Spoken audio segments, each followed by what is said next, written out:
Hey guys, here we are at the headquarters of Acclaim Studios, Austin, in Texas. I'm going to give you guys a really quick snapshot of how we make games here. So let's try to make this quick and let's try to show you guys as much fun stuff as possible and get into the teams area. There are a few basic components to any video game.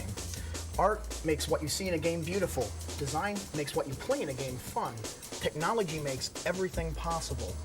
And audio ties the entire experience together and puts the icing on the cake. Let's go look at some of the fun stuff. Here you see some amazing concept work. We've got swarm bore, cerebral bore launcher, pulse rifle designs, original minigun design. On this wall over here, you'll see early rocket launcher design, shotgun design. I mean, look at the detail in these sketches. It's really amazing to see how much passion the guys put into doing, creating the details in this sort of game. All right, so we've looked at the guns. What's the next thing that people think about when they think about a Turok game? That's obviously dinosaurs. You've got everything from velociraptors to the lesser-known Utah raptor, woolly rhinoceros, stegosaurus. You've got T-Rex over here, styracosaurs. You've got ankylosaurs over here. It's very Turok. It's all about the details. It's all about the diversity. It's all about, seeing these creatures doing things that you could never imagine them actually doing. If you look around here, you'll see some of the indigenous life we've got in the game, and this is just a small taste. Warthogs, prehistoric rhinos, saber-toothed cats, little gazelle here, amazingly lifelike in the game. Large birds, small birds, parrots, frogs, snapping turtles. There's so much life in this game. I mean, it's just incredible. You really believe that you're in a real world when you step into Turok Evolution. Come on, guys. All right, so you've had the idea for the game, you've had all your meetings, you've talked about the ideas. The next thing that has to happen is that while we're finalizing elements of the design, the artists have to begin interpreting every idea we have for the game into a visual reference. See, our lead artist here hard at work on another sketch for the game, and it's his job to actually make sure that the entire art team has the same vision for the game and delivers consistency and quality that lives up to his standards. The art team works for 2.5 years on a project like this to deliver an amazing amount of work that all pushes the envelope of what people have seen on any video game ever and makes this the best Turok game we've ever done. We're going to go see how two-dimensional images get made into three-dimensional artwork that can be used in the game. You with me so far? How about you guys? All right then, let's go. This is Ray. How's it going, Ray? Ray's one of our artists on the project. He's working on one of the weapons for the game. Ray translates that into a two-dimensional design, and you can see that right here.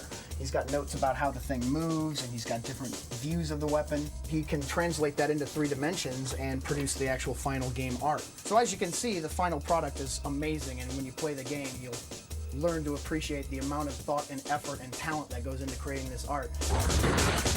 Art, technology, ideas, everything that goes into making a game sounds pretty complicated, doesn't it? Well, it gets worse. Follow me. Steven here, one of our designers on the project, is actually assembling the final version of how the game plays. It's his responsibility to go through the entire game map and make sure that every square foot of this the player has fun in. And every one of these colored lines that cuts through the environment is information that makes the game actually function properly.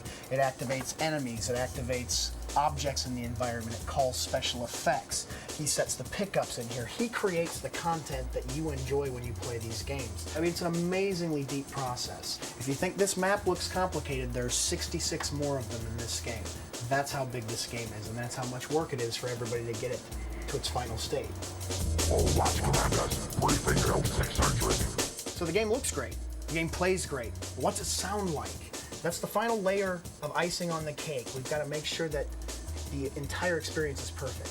And believe me, when it comes to Turok Evolution, you're going to want to hear this. This is Andy. Andy's one of the men responsible for the sound effects you're going to hear in the game. And as you'll probably find out when you play the game, he's a little bit obsessed with detail. We've got every kind of shell you could possibly imagine. You got your mortar shells, you got your 20mm shells, you got your big shells, you got your shotgun shells, you got your hand grenades, you got your big chains full of things over here.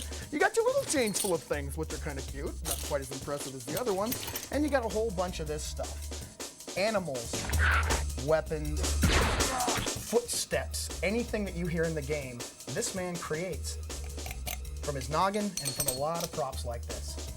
There you go, Turok Evolution. How to make something really complicated look really simple. But you know, a game like Turok Evolution is only made possible through the efforts of 35 amazingly talented and very dedicated people who have worked 16, 18, sometimes 20 hours a day for 2.5 years to get this game to the game players of the world. We know you're going to enjoy it, but I gotta warn you, this is not for the faint-hearted.